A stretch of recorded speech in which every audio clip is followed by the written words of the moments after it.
Namaste everyone. Are you all able to hear me?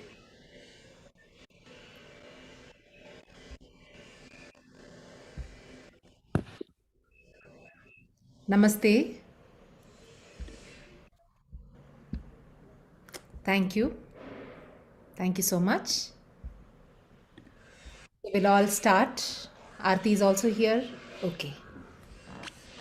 So Aarti would like to start, Yes, please. namaste.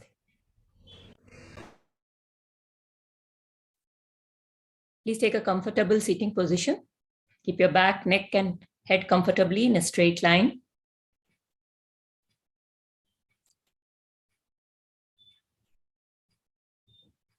Just keep your mind on your breath.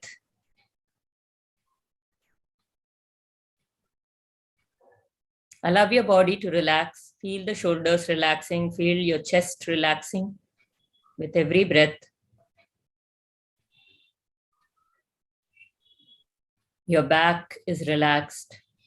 Let all the tension of the day just go away and let a sense of calm enter your body. Feel all your facial muscles relaxing. Have a gentle smile on your face. We will start the class by chanting Om 3 times and then followed by Sahanavavati. Om.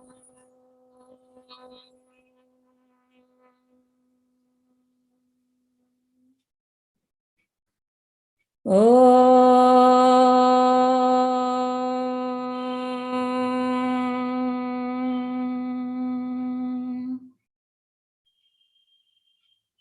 Om.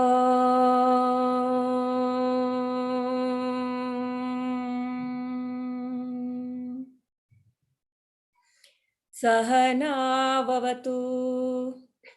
Sahanau bhunaktu. सह वीर्यं करवावहै तेजस्विनावधीतमस्तु मा विद्विषावहै ॐ शान्ति शान्ति शान्तिः हरिः ॐ श्रीगुरुभ्यो नमः हरिः ॐ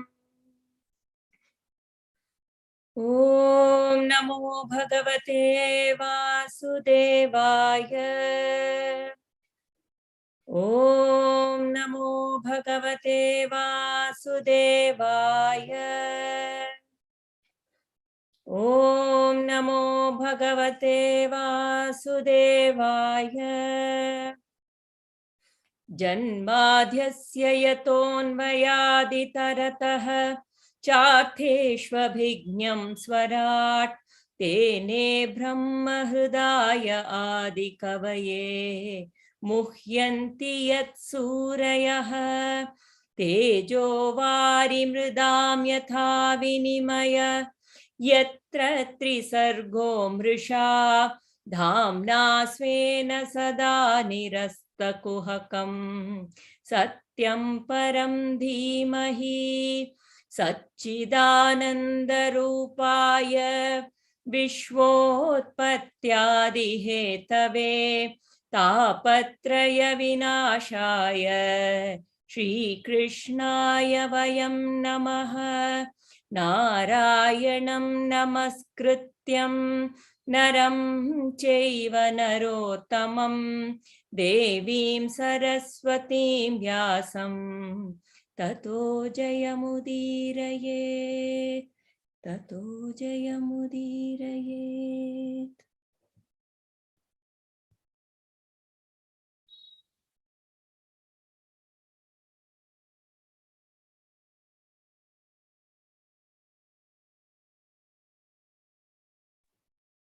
Hari Om. You can hear me? Yeah. So we were in the last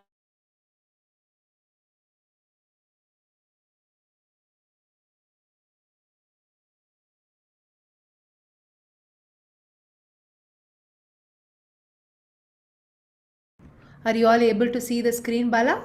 I think she got logged out because of screen sharing. Okay. Yeah. So I'll just come to, yeah, to that page. Yes. Yeah. Yes, Aarti. Now I think you can start. Yes. So, yeah. No more, no unshare or share when in between. That kicks me out always. Okay. So, we were in the last class, we've been talking about Vidurji. We saw how great Dharmatma he is, and what he is a reincarnation of Yamadharma Raja himself. Okay. And he was always there for the Pandavas. And he was a great advisor to Dhritarashtra also at all times, being there for him and advising him at all points in time. So we saw how, Dhritarashtra has sent Sanjaya to the Pandavas and tells them, you should give up all of this. You are Sattvic people, you are good people. You should go back to the forest. Why are you being so greedy for this, kingdom and all that? Why are you asking all these things? And he says that, right? And then Sanjaya has delivered the message. And after delivering the message, he comes back to the palace. And when Dhritarashtra asks him what happened, he has a kind of disgust look on his face, Sanjaya, and he says, I will talk tomorrow. And he goes away. And this causes a lot of inner conflict in Dhritarashtra. Suddenly he feels, what happened, and he feels he is afraid what will happen to his son if there is a war. He is going through all that inner conflict within me. If there is a war, I will lose my son. What will happen? And all that. And he calls Vidura at that time. Okay. And when he calls Vidura, he's seeking consolation. Okay. Whenever we are in conflict, many times we seek consolation. Like that, Dhritarashtra is also seeking consolation. But Vidurji at that time looks at that opportunity of Dhritarashtra's inner conflict and thinks that this is the right time. Let me tell him what is the right way to live, so that at least at this time when he is in a little fear, maybe he will receive it. And that that whole thing that Vidura tells Dhritarashtra is 588 verses, and it is called the Vidura Niti. It is 8 chapters in the Udyoga Parva. 8 chapters in the 588 verses. And today I'll just give some few important points that I think will be relevant for us also to take away here from this. See, when we look at the Mahabharata, we have just known the Bhagavad Gita so far. Most of the time we just dwell on the Mahabharata, on the Bhagavad Gita. But in the whole Mahabharata, we have the Bhagavad Gita, we have the Kunti Stuti, which was told by Kunti to Krishna. We have the Vishnu Sahasranama told by Bhishma to Yudhishthira, and now we also have this Vidura Niti. Okay, so Vidura is now, he is advising his brother. He is telling him, all this inner conflict that you are feeling within, it is all because of your own creation. What all did you do to your own brothers? What all did you do to brothers' sons? You have done all of that. And you have done all of this because of your attachment to your son. You have done all of this through your strong attachment to your son. Let me tell you about one part of it that he talks about is the Raja Dharma. He tells him, let me tell you about Raja Dharma. You are a Raja, okay? And as a Raja, you must be thinking more about the Praja. You are a father and a Raja, but when it comes between the role of a father and a Raja, you have to choose the role of the Raja over that of the son. Your attachment is not letting you be the good Raja, because if a Raja is not holding his dharma, it affects even his praja are affected by it. The way the yatha raja tata praja, the way the raja is, that is the way the praja will also be. If you follow dharma, it will set an example to your people and they will also follow dharma. But if you follow adharma, then they will also follow adharma. And this is very relevant for us also in our lives, because as a parent, how do I take this role, right? Do I do it through attachment or love? What is the difference between attachment and love? Attachment is conditional love, where I am saying, okay, I am getting this from this child. I expect something in return. I love this person because he will fulfill the dreams, my dreams. I love this person because he is giving me the pleasures that I need. I love this, it is very conditional. Whereas unconditional love is the real love. Attachment, when it is in spite of, I have this person in my life, not everything is perfect, but the condition, love is unconditional. Okay. So here, Dhritarashtra was seeking that conditional love from his son because he wanted to see him on the throne. He had to become the Raja. There was a strong attachment to him. So also when we look at ourselves, how do we conduct ourselves? When I am a teacher and my child is studying in the same classroom, should I be attached? Should I just, give the papers to my child so that he does well and he comes first in the class? Or I should hold that bigger role and I should make sure everybody, all the students are treated equally. So that is my role. The higher the role, the higher the responsibility. The higher the responsibility, my fall also is higher if I follow the path of adharma. If I am a CEO and I am an adharmic CEO, I am into corruption, then everybody in the company will also follow the same thing. So how I conduct myself, do I conduct even in my parenting, do I conduct myself as a citizen of this country, as just for my own good, as a person in nature, as a part of this nature, where I look at this child and myself as part of this nature, then my whole view of parenting and everything changes. So this Raja Dharma, he says, you must take it to a higher level. You must do it for the subjects, because if the Raja fails, the Praja will also follow the same thing. And what you are currently doing is out of complete selfish desire. And when you go through selfish desire leads to krodha. Okay, when your desires do not get fulfilled, you are into krodha. When your desires do get fulfilled, you become greedy, lobha. And that leads to delusion, moha.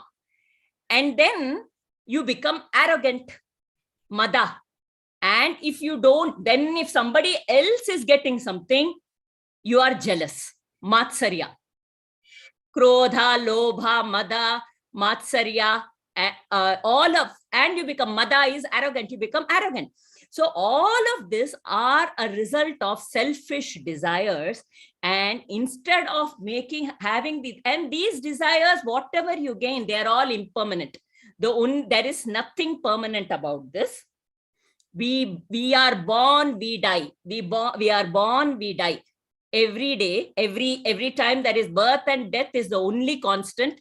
Change is the only constant. Nothing is permanent. So there is no point in having these selfish desires. Instead, all that krodha that you are feeling, say, God, surrender to the Lord. Surrender to the Lord. That is the only reality, because everything else is impermanent. Only the God is, only Bhagavan is permanent. So surrender yourself to the Lord. Any krodha that you feel, redirect it to God. God, why am I now far away from you? Why are you still so far away from me? Redirect it there. If you have lobha, greed, I want you, God, I want you quickly. Ask more and more. Redirect it towards him, asking his grace, more and more of his grace. Be more arrogant to get him. to be with him at all the time. Mada, everything, all your emotions, you redirect it to him, because that he's the only permanent reality. So he says surrender to the Lord, and Lord Krishna will also arrive here. And then at that time, just surrender and accept his grace. He says this, and Vidura, 588 verses, has spoken all of this out to Duryodhana. But Duryodhana is not one to listen to this.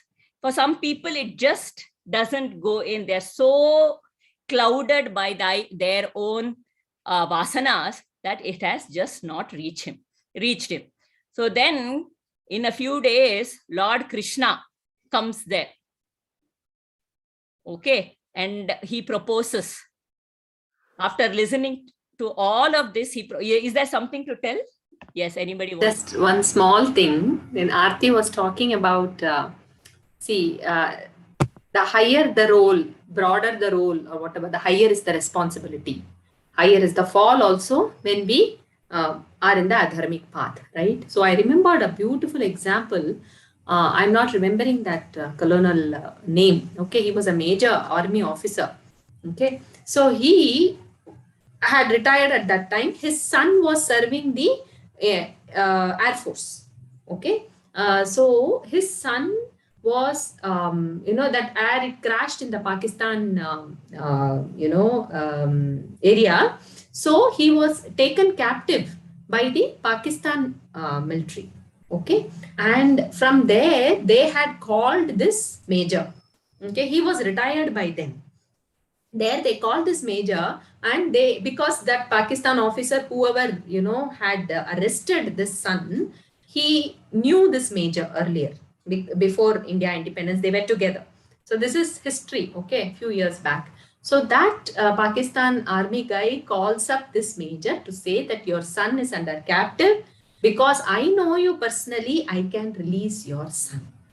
Okay. Now, as a father, you imagine this major's plight. Now, he has two roles as a father, okay, and a higher, broader role being the army personnel of a nation. Is he identifying now as a father or as a nation? It is not a very simple one also. It is the life of his son at stake. Imagine that military captive in another nation. Yeah. So he is called, and this major replied saying, all who are captive there are my sons. Yes, it is not just one son who is captive there. So I cannot just ask for one. Whatever comes from my nation. Look at that, where he chose that dharma.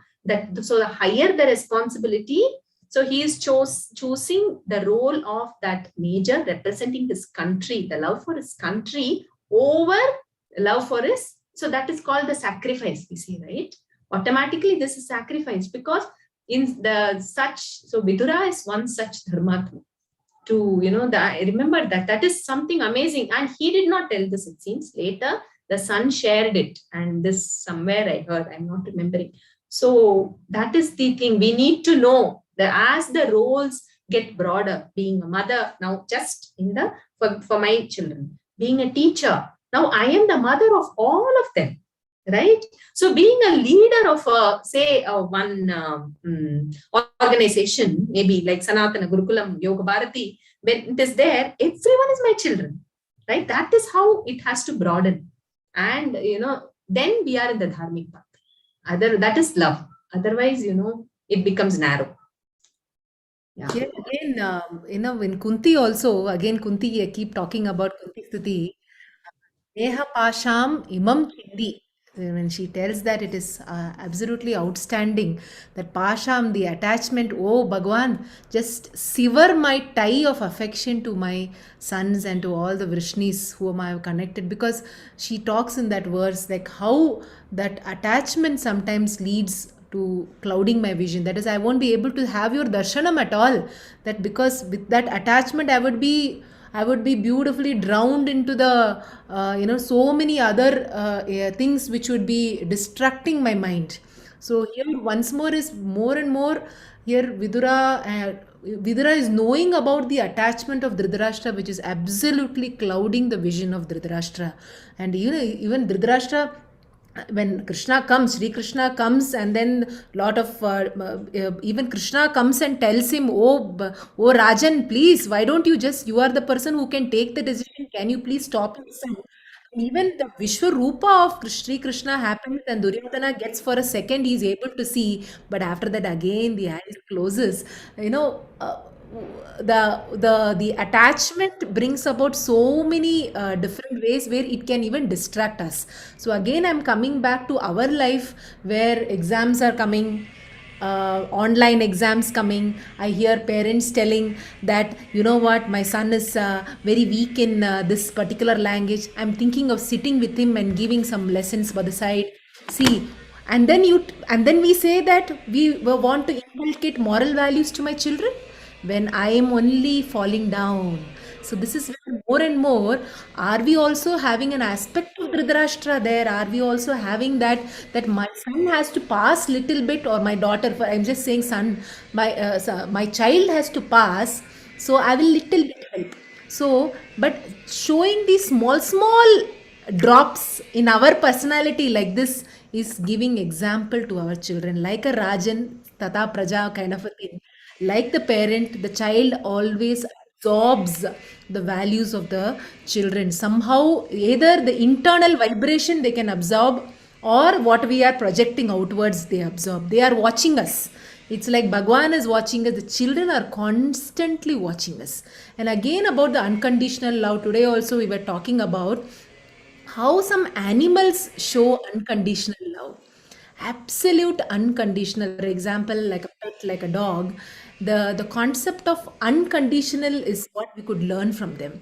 That is, for them, like whatever you do, even if you scold them, they're just going to look at you with, they just exude only love. And that is what I have seen Raghuramji also talking about in most of his lectures, about how the concept of unconditional itself just fills our heart. It just absolutely fills our heart with that peace of mind, because there is no condition. Only I am not having any conditions that so and so person has to be this way, only then I will like. So and so person has to behave in this way, only I will like. So and so person has to fulfill this and this because it is my wants. So he or she has to do it. Then only I will love him. Or I am greater than him, so he has to love me. So there is always a condition here and more. I think Vidura is this entire Bhagavatam, Mahabharata. There are each and every character. When we sit and think about it, it will give us outstanding lessons for all of us. So we want to move on. Krishna Bhagavan has come. Even Sorry, one more looking at that thought coming up. permanence and impermanence, Ah, that is so important, right? In what the example that Prabha just quoted, uh, the temporary, we are losing sight right now. My child should get butter, he will not gain that knowledge because you have done it, you have spoon fed, or you have done the project for that person. Where is that child going to learn? One is you have put in the adharma also in it. So to lose sight of what is permanent, that vasana that you have put in is more permanent than the immediate mark that that child has received at that point in time. And the larger impermanence is in understanding what I carry with me after death and what I leave behind. Am I going to carry this kingdom with me or whatever with me at the end of it? But whatever dharma or adharma or the vasanas that I have inside, that I am going to carry with me even after my death. So what is it that I really need to work upon inside my? Is it should all my pursuit be towards acquiring more and more of the material world, or should it be towards cleansing the inside, that is, and following the path of dharma within me? again, Raghuramji talks about a dewdrop. Just listening to this lecture, he says that the impermanence, you said, right? So the dewdrop in a leaf looks so beautiful. It's even a pearl will have that a kind of a sense of envy looking at this dewdrop, and the dewdrop is beautifully sitting on an edge of a tip of a leaf. So it's like you could consider this dewdrop is like the life. But when the wind blows or the sun shines brightly, the dewdrop is either going to evaporate or just going to go off. So such is the impermanence of life. So why are we after all these things? Oh, let us seek Bhagavan. Oh, Mooda Bhajagovindam, Mooda Mate. So again and again, seek Bhagavan. And where is Bhagavan? Bhagavan is within you. Seek that, find that inner spark within you. And here, say beautifully said here, but a person who does not know Dharma, what is the point of telling Dharma? Here is written, no, Vidura tried to explain Dharma to a king who was singularly devoid of it. Void of dharma. So that is where again and again we also have to think that how are we putting our energy? We are having a person who is into the wrong direction. We are actually putting our effort to tell that person, like Vidura, we are also giving that comfort and also giving that direction. But more and more you are putting your energies, giving that direction, but that person is not listening. You are helpless. Surrender to Bhagwan. Oh Bhagwan, please be there for this person.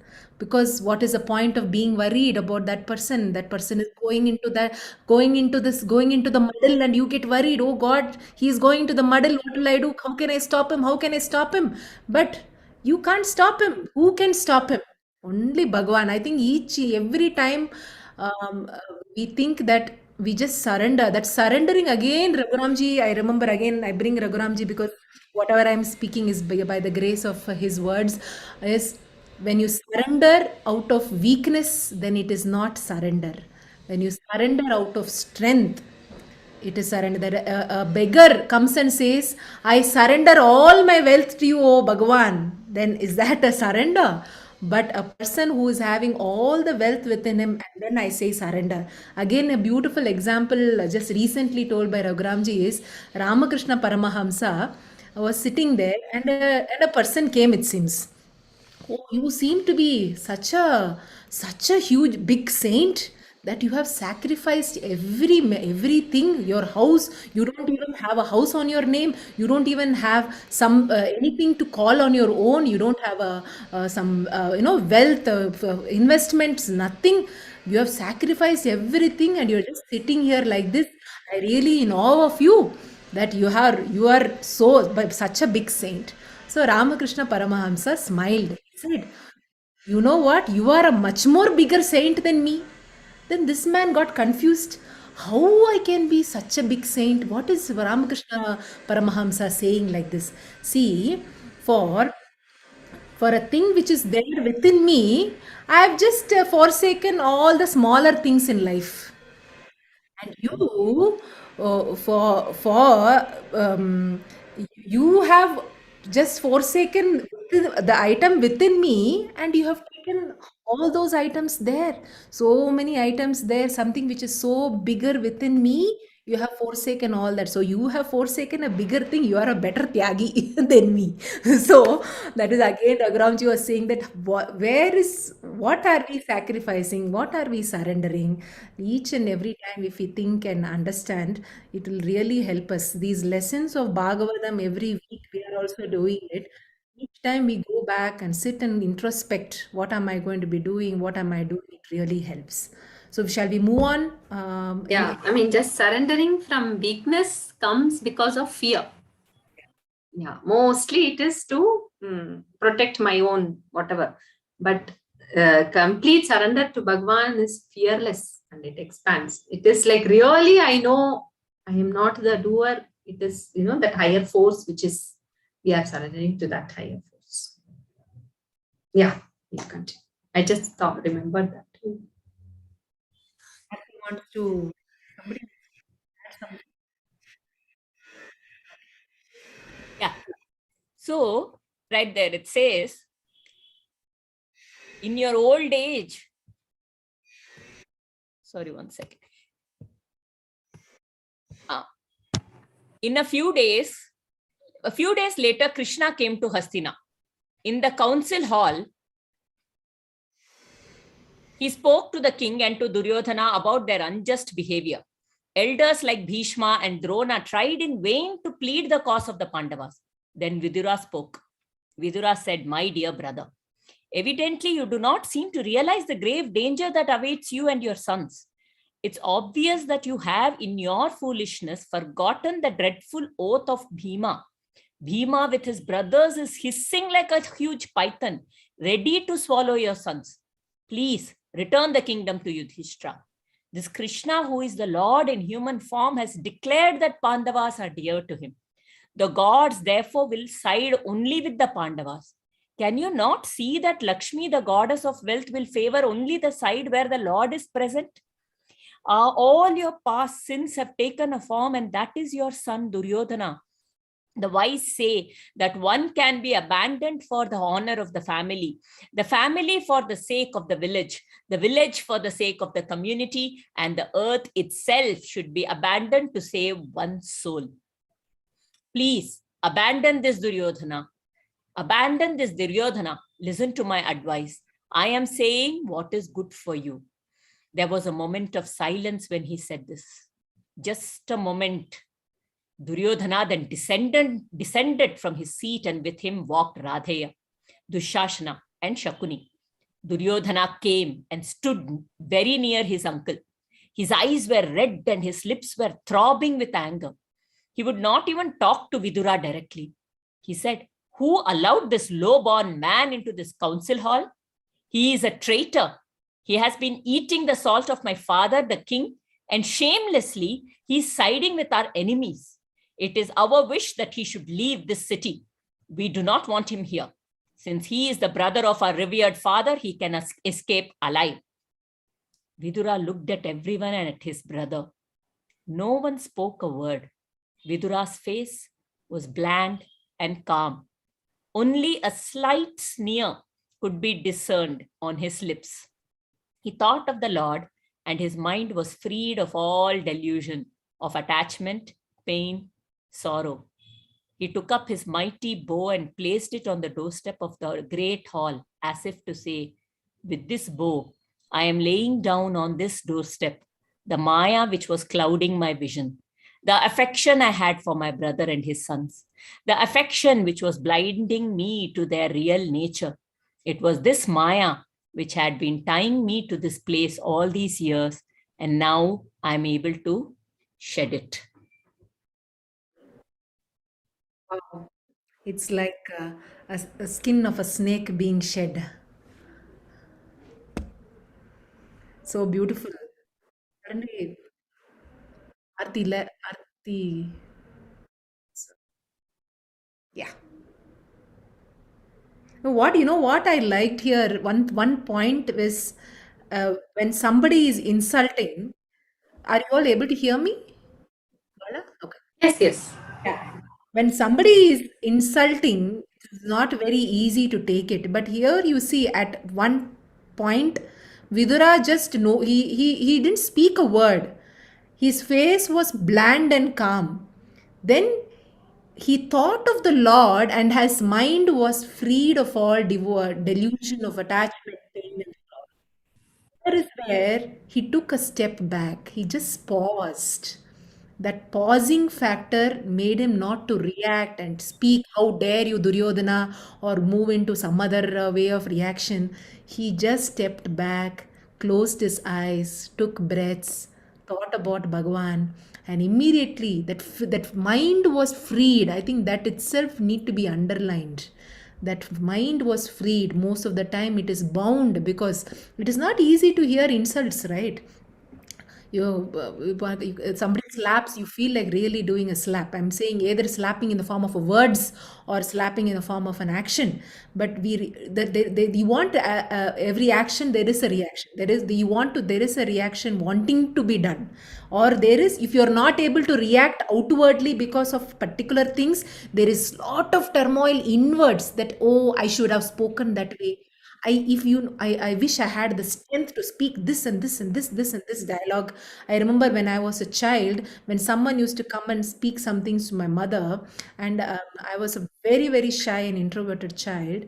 And in the night, I used to have dreams saying that this is how Prabha will be there to come and say this, because that was the way I was wanting to have the freedom to speak what I want. So that itself causes inner turmoil. So that inner turmoil itself bounces because you are in some other world at that time. And here the example of Vidura is outstanding. How he again thought of the Lord, because at that time where we are able to think of Lord, because we are thinking of the sentences which has hit me, top it has hit, and you are hit by the words, either by the insulting words or the disrespectful words or whatever the mean words to say, like children say. But at that time also he thought of the Lord. Again and again is giving us an example that when such things happen in our life, can I sit, step back, think of the Lord at that time, close our eyes, connect with our inner Krishna, inner voice of Krishna? What is he saying? And immediately, it's so very, very humbling, to remember that that is the time we are going to be free from the pain, from the sorrow, from the attachment. And that's it, right? Anything you'd like to add? Actually, one thing uh, I thought, we can take a pause and really see, analyze why this pain happens. Like what Prabha was saying recently, I'm again taking from Raghuramji's beautiful explanation of Patanjali Yoga Sutra. And see, when someone insults us, let us take a pause and understand what is happening. Yeah. Say someone is telling some word to me, which I think is an insult to me. Yeah. Which has hurt me very deep within.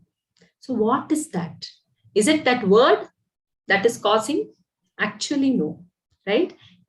There is some strong attachment in me about myself. Yes, someone say, I don't know, something, okay, about myself. And that word is destroying that image of myself. Maybe with an example, I will have to say that. Okay, I just think I am a very kind parent. Say I am a very good mother. I may be thinking that way. My daughter suddenly comes and out of her anger, she comes and says, you are just not being a good mother, Amma. Yeah, she may not mean it at all. It could be just a word of anger. But at that moment, what happens is there is that image within me saying that, oh, I am a good mother. I am doing my best as a mother. But she has told something which has deeply hurt me. So, beautifully, Raghuram, what he says is, actually that works very well. We take a pause there and understand that this attachment is causing the pain. When we witness that, what happens? The death of that image happens at that time. I have that, in my mind, put that image saying I'm the very good mother. The good that I have could be different, and what she's saying is very different. I cannot have the general statement, right? I may not be meeting all the expectations at all that my daughter has from as a mother, right? So all these things, so basically that particular thought which I am attached to dies. Or more than death, I can say it is, the fear of losing. No? What are they? Sublimed. Sublimation comes when we remember the Lord at that time. Yeah. So when we are not yet there, what happens is that hurt comes, the feeling of hurt comes because of the fear of losing that image. Same thing, like how we face death. So every moment when we are getting hurt, that hurt is nothing but the fear of losing, an attached thought. So that is why that pain comes in. Just like how we die physically, we all don't want to die, right? We are so attached to this body. Yes. So the fear of losing this body causes pain. So at the mind level, when my ego is hurt, meaning that image of mine, that fear of losing causes that hurt. So like what Aarti said, first thing to understand that this is not real. This is some assumption, something out of my own experience with very limited knowledge. I have this thought in my mind. So first, to understand it is not real, the moment I know that and surrender that also to the Lord. Oh, I'm feeling so hurt. Oh Lord. See, Vidura, if you see, his face was bland and calm. Yes, attachment Yes, to yes. that image is Maya. Yes, it is Maya, right? I am living in an illusion world. Is that me? Isn't it? That's not me, right? Some image I have. And somebody comes and says, if that image gets shaken, that fear to lose that is causing pain, and I'm holding on to that image. Like sometime we saw that monkey holding on to that, right? And not leaving it, and this is causing pain and sorrow, all that happens. So leave it, surrender it to the Lord. Know that this is not real. This is something very, very, temporary or unreal actually, which is very limited. Yeah.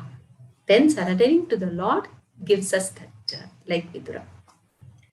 So even in Vidura's case, he looked at everyone and then at his brother. Okay, he was insulted by Duryodhana. But then when Dhritarashtra also did not say a word, whose was he attached with? He was attached with that Dhritarashtra, his brother. And that is why he tells 588 verses, no, thinking that some change will come in him. But still, he is the same. And when Duryodhana says this, at that moment, this is just my own, this thing. When he told those 588 verses, there is the sense of, let me do my best. Okay. And then when he looks at his brother, there is that little expectation that his brother will stand up for him. Probably. And that did not happen. So there can be so much. My brother didn't stand up for me. I had told so much, and yet there is no difference, right? So that I am the doer was completely smashed there, right? If you look at it, so much effort was put behind it that I am the doer. He has done, but no effect, because that is not in my hands. Only doing is in my hand. That expectation that he had that there might be a change in Dhritarashtra is not in his hands at all. And his attachment to his brother, he said that also because of his, and that was his breaking. That when his brother, after all of this, he did, then what am I? This whole kingdom is also a delusion. My attachment to this kingdom, my attachment to my brother is all a delusion. So if we have to really understand this delusion a little further, we should see how the highest level, this whole thing is Maya. At this one is that attachment level where we are all operating through only images. We are not operating through reality. We have to understand this to tell this. Now, everything that I see in the world, okay, everything that I see in the world, where do I see it? My eyes, in my mind. Actually, if I ask you, I'm just going to take you through this little exercise. So I know Prabha and Bala have probably gone through this exercise, but it really makes it very impactful to say how everything that I see is actually only a Maya. It's only an image that I am seeing. So everything, where do you see me right now? If I ask you, you will tell me you are seeing me on the screen. Or if I am in your room, you will say I'm sitting next to you in your room. But actually, you're not seeing me there. Light is falling through me, going through the eyes, and then the optic nerves are reflecting it in my mind and showing it on a screen in my mind. So everything I see, I don't see outside. I am seeing only in my mind. And what do I see? I see an image of the reality. That everything that I'm seeing only in my mind. I am not seeing how it is outside. I don't know how many of you are able to. I'm only seeing a picture, It is like seeing an image of me in the mirror. Can I see my own face? I can't see, but I see myself in that mirror. So the only face I have seen is the face on the mirror. If that mirror is a concave mirror, I will think that is my face. If the mirror, the only mirror I have is a convex mirror, then I will think that is my face. So I don't really see the reality. All I see is an image of the reality. And that very image itself is Maya. So to know that everything that is going on in my mind is only a Maya, only an image can help me not get too attached to it.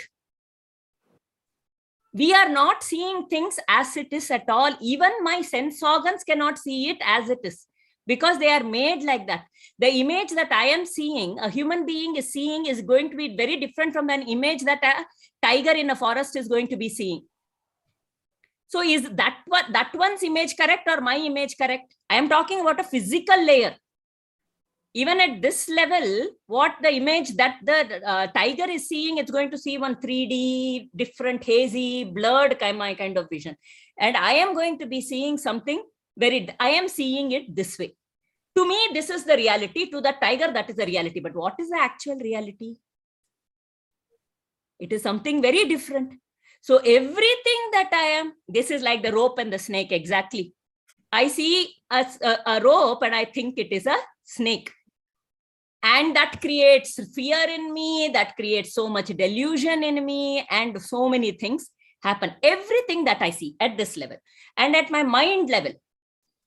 When the moment, say I have a fear of dog, the moment I see that, because it has chased me as a child and it has made a scratch on me, the moment I see that dog may not do anything, but that fear has crept up because of that image of that dog chasing me and scratching me. That fear has come inside me. Now, this physical image, which has been distorted already, is further distorted by my memories, further delusion. So the point here is, everything we experience, whether it is my child, whether it is my husband, whether it is my, whatever work I am doing, everything that I experience is only Maya at this point in time. Only when but how do I know what is the reality? How do I function? When I know everything is only a Maya, then that attachment to my image can reduce. And then the only way for me to function in this world is to surrender to him and tell him, please lead me correctly through this Maya. Only you can lead me correctly. Because now I know everything that I see is Maya. There is only delusion through which I am working. So then I am not the doer at all. Right? What can I do? I am doing whatever I'm doing through my delusion of what I'm seeing, all the memories and everything. So then at every point, doesn't mean we don't do anything. It's not to get confused. But the idea here is, then total surrender is only way. When we know that there is only Maya and we realize that, we just tell him, please hold my hand and walk me through this Maya so I can reach you without, getting caught in this Maya. There's one more thing that is some of us think, no, let me not get caught up in this Maya only. Let me go far away to the Himalayas. Not at all caught up anywhere. So living in this world amidst the chaos, amidst everything, and then making sure that surrender and detachment is what, that vairagya, dispassion, all that is more important than being away. I close the room and I sit, and then I said I have completely gained jnana. There also I'll feel hungry, how to go and look for food, all that. Then the Maya will start wherever I am, because the only way to really come out of the Maya is inside, by practicing, that detachment. Even if I go inside and lock the room, my mind is still not out of Maya, right? Maya. All thoughts are there, and that is going to make me, be in this. Lord Krishna tells Arjuna. Arjuna says, oh, you're telling self-knowledge is important. So let me go off. Why are you asking me to fight here right now? Let me go off to the Himalayas, get self-knowledge and then come. He says, no. You have to do your duties. You have to continue with your karma and do that as a surrender. Karma yoga, do that, and through your activities, you have to realize the absolute reality and come out of Maya. So you have to be completely engaged, yet detached. Fully involved, yet detached. Physically do the work, mentally be detached. It might seem to be a very impossible thing for most of us, but it is possible with slow and steady step by step abhyasa. That is why the abhyasa vairagya becomes two sides of a coin. The abhyasa, that practice is important. Then slowly the things will come. It will To come. simply put it, I think it is about flexibility in my attitude. Absolutely. Not being rigid. My opinion, my belief, my values. This is what is good, this is what is bad. If I put it there, no, I become rigid, and then there is expectation that comes out of it. If I keep it flexible, okay, this is what I feel right now, but I'm okay, maybe that person feels differently. Let us see how to negotiate. Okay, so then when in terms of practice for us, it is about being flexible rather than being rigid about my views, about my opinions. So basically, everything that I experience in this world is my own subjective reality, which is a Maya, which is my delusion. And somebody else is going through their own memories, through their own this thing, and they are going through their own Maya, their own delusions. So we are all in the same space, not in reality. Nobody is in the total reality. So when we understand that there is no fight, okay, this is my, right now I feel this way, you feel that way, no problem. Then there is coexistence. It's And like there two is spiders, no, Aarti Bala. I was visualizing. It is like different spiders with their own webs, and all inside the web they are speaking to each other. Hi Aarti, hi Bala, and because you are having your own web, I am having my own web of so many different images. And sometimes you know what happens? I see you. Maybe my interaction would have been maybe 10 years ago. You were must be that Aarti at that time. And I would have put that impressions there and what you had done to me, maybe what you had done and how you had behaved. And that impression always remains. yes. And you would have changed 10 years from now, or within a year from now, within 2 days from now, or within a day. But that image keeps repairing because that web, I'm sitting in that cobweb. So my interaction is sitting in the cobweb looking at another spider there. So, you know, that past impression doesn't go. That is why somebody had written, do we see a person as they are? Because when I see you, I tag along other things also. It's like combo deals. All the combos are coming, dal, chawal, everything are there with them when I'm seeing you. It is not only I'm seeing only you. So everywhere, if we see today in our household also, in our family also, when I see my husband or when I see my spouse, when I see other person, what all combo deals I'm joining along, we have to check. Yeah, so to just make it more interesting and livelier, I'm just adding And on. the more rigid I am, now I have expectations. This is the way. But the other person is not following my expectation or not falling until. So now the Maya is just growing, and all our inner conflicts keep increasing. So to know that everything that we are, and yeah, flexibility against rigidity. I think in terms of practicing, that makes it easier. So we will move on, is it? Shall we continue because we have time? Yeah. Vidura's return after the war. Vidura left Hastinapur and went on a pilgrimage to all the holy rivers of Bharatavarsha. He wanted to visit all the tirthas which had been sanctified by the Lord in his three forms Brahma, Vishnu, Mahadeva. He went to Vrindavan first and spent some time under the shelter of the Govardhana hill. He walked all the way to the river Narmada and bathed in her waters, which were always clear. He visited Pampasaras, where Sri Rama once stayed while he searched for his Sita. Pushkara was one of the many tirthas. He went all over the surface of the country dressed in tree barks, with his body covered with dust and with his hair all matted because of negligence and frequent baths in the several rivers. He was bent on only one thing, the feet of Narayana. And with this thought ever in his mind, he managed to shed the opposites and attain a semblance of peace. The underlining part, he managed to shed the opposites and attain a semblance of peace. So Bala, want to share this? What is this opposites all about? Raga, Dvesha, everything? Shedding opposites, yes. So that duality, no, we all have pain, pleasure, joy, suffering, success, failure. All those things come in raga, dvesha. So all these things are opposites. Those are the ones which are the foundation, which is there, on which all our, the entire attachment, everything is actually grown. So this opposites are the ones which is dwandhva, we call it, So that, to shed that, like the feet of Narayana, I think that is the final. They say even gender identification, male, female, at that level, not even likes, dislikes, even at the body level, the gender identification, that also is shed. That is also not there. And it is just identifying with that Satchitananda. Then we have crossed that shed of opposites, the Dwandhva, I think.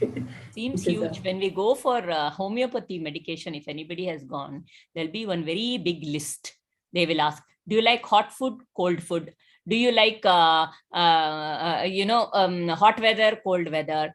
Spicy food, sweet food, all of these, there are these strong likes and dislikes and cravings and aversions that we have. These all, and even our concept of right, wrong is very strongly engraved, right? Am I a good mother, bad mother?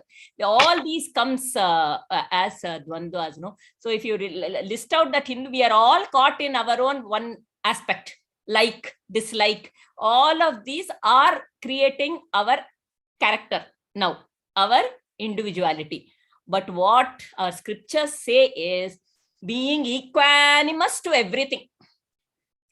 This also, sweet also, no problem, happy. Spicy, no problem, happy. Likes, this is also fine, that is also fine. Get something, no problem. Don't get something, no problem. That is the level that they want to, they are, that is being said. Equanimous, not that I can do away with the taste, but at that point in time, if I don't give in to the temptation, right? So that is the semblance of peace, where I do not get caught in the duality and the opposites. Maybe at samatvam, equanimity, yes. Maybe at our level, if we think about, Krishna says, right, in chapter 12, when someone appreciates or when someone criticizes, if we are able to maintain that equanimity, think about it, the same thing, what we saw earlier. So know that it is that attitude of flexibility. Know that it is some image in me which is getting hurt here. Know that it is some image in me which is getting reinforced. Somebody is saying, wow, all these things you are telling so nicely, narration, flying high. Now that image is getting reinforced. Know that and come to equanimity, being flexible, that flexibility in our attitude. If we remember that, I think slowly we can, we don't have to go to that level right away. It is very difficult. But, from where we are, we start. Where we are, where am I caught up? There is some conflict in my mind. That semblance of peace is not there. Due to something that has happened, I have lost that equanimity. Now, understand what is causing that equanimity, imbalance. Then know that this is just impermanent. Oh, Krishna Arpanamastu, at his feet, put it. He will help us come out of this, that's all. Think of the Lord, like Vidura said it. Yeah. So, Dwandhva, right? It's just so interesting, the Sukha and Dukkha. So I remember session by Dr. Anuradha Chaudhary. I think maybe, I don't know which study group we had that discussion about the space, that what kind of a space I am in. That is, the Dwandhva was discussed about there, that sometimes the space where I am in, sometimes it brings about sukha for me, happiness. Sometimes a space is bringing about lot of suffocation or some mixed emotions or different kind of emotions there. And that is where again, but just imagine that if we are in a space where there are a lot of clutter there or a lot of suffocation there, and we are unable to find where is my torch, where is my mobile, it's very difficult to find in that space, that light space. Okay, my, where is my torch? You need another torch to look for this torch. So so that itself is where can I step back and think, and then ask Bhagwan to illuminate that space also. The so that was so beautiful, that just let me illuminate that dark suffocated space. If you just illuminate it, obviously then there is only light inside. So and then you will be able to find that what you are looking for. So and then there might be some clarity of what all things are cluttered there. The thing is, we are not looking at that suffocated space. We are only looking at others who has caused me that, or the world which has caused me, or this which has caused me, that which has caused me. I hate it, I love it. I just absolutely do not like such and such people. I just don't I'm so angry with this. When we have discussion about politics also, right? This politics, this party takes like this like this.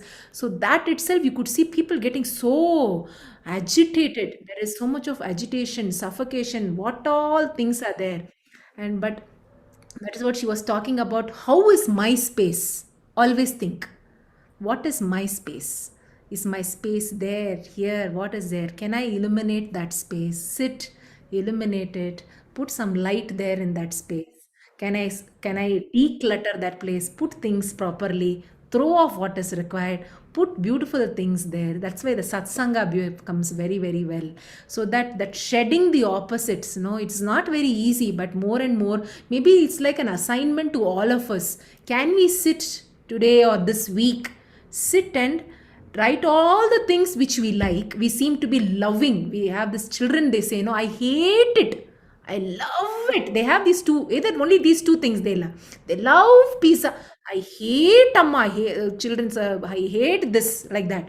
So we also have that actually, very interestingly. So what all the things I seem to love a lot, and what all things which I hate a lot. It could be from people's character. It could be I love sweets. I hate spiciness. Whatever you say, or it could be something very, very interesting. Maybe we could all just write it down. No analyzing, and it will be amazing to see. Just seeing what I have written.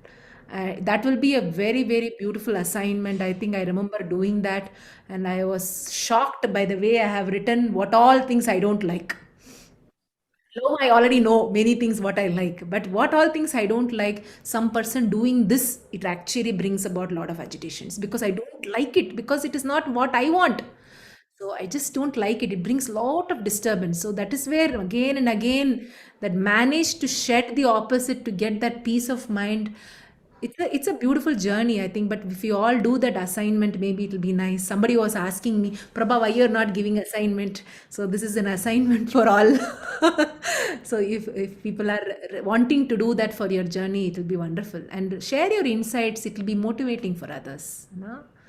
Same thing, if we apply for situations also, something happens in our life, if we can say, okay, this too shall pass, it is fine. When something good also happens, this too shall pass. Nothing is permanent, right? Everything is some nice situation, COVID situation, this too shall pass. We have learned now to deal with it. No, initially so much, now we have learned to deal. Every situation also to face it with a certain equanimity. Okay, this is happening right now, but this too shall pass. But okay, some good situation happens, that also to say this too shall pass. To be equanimous to both the good and the bad. Okay, why is this happening to me over and over again? All these kind of situations only happening to me more. Instead of feeding myself that, that it's nice, in that movie, Amir Khan's movie, Three Idiots, all is well, all is well. When things are not very good also, all is well, all is well. Things are good also, all is well, all is well. To think everything that is happening, there is a greater design. It is all his Leela. So it is good. Something for me to learn from it. So it is good. To go with that attitude can also bring that equanimity in me and accept the impermanence of situation, because nothing, no situation is ever permanent in my life, to accept the impermanence of the situation.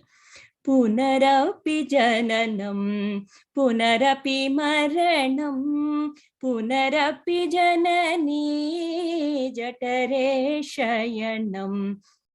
इह संसारे बहुदोस्तारे, कृपया पारे पाहि मुरारे, कृपया पारे पाहि मुरारे, भज गोविंदम भज गोविंदम गोविंदम भज मूढ़मते.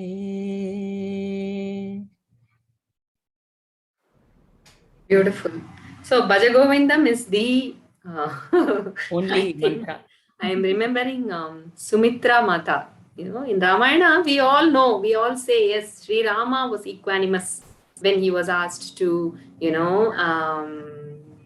when he was told by King Dasharatha he will be the king next day, he was not like perturbed. At the same way, when he was asked to go to the forest, he maintained that equanimity. Yes.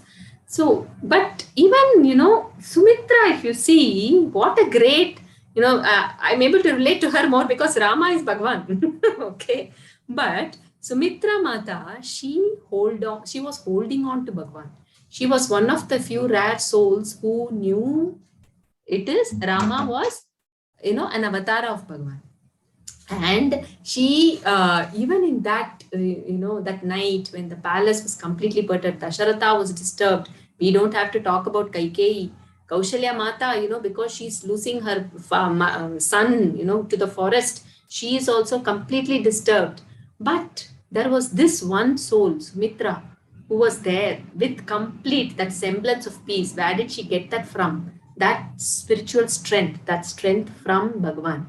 And her own son, she says to Lakshmana, I have actually, given birth to you to serve Rama. From now on, forget me, forget Dasharatha. Rama is your father, Sita is your mother. And you go with them, serving them the next 14 years. Imagine a mother telling that. We have heard, but I think we need to really get into the depth of that character and see. She has got that because of that strength from her bhakti to Narayana. So, Bhaja Govindam, Bhaja Govindam. Yes.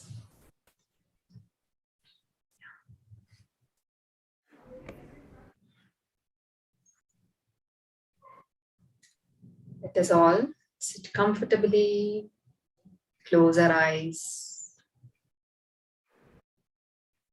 Know the impermanence of everything that we perceive. Acknowledge the permanence of Narayana. Surrender at his feet. Completely put your head onto his feet.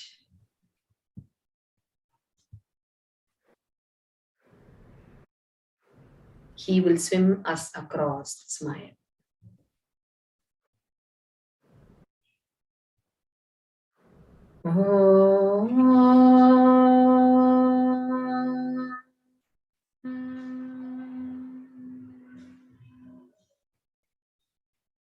Sarve bhavantu sukhinah, sarve santu niramayah, sarve bhadrani pashyantu, ma kaschit dukkha bhag bhave.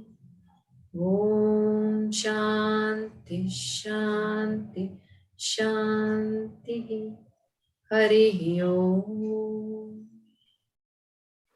Gently bow down, completely with a sense of surrender to the divine. Come up, rub your palms, make a cup of your palms. Take it to your eyes, cover your eyes. Bring the palms down, looking at your palms, gently blink, open your eyes with a smile. Thank you so much. Hari Om. Hari Om. Hey, Aarti didn't step out after stopping share. Good. Huh?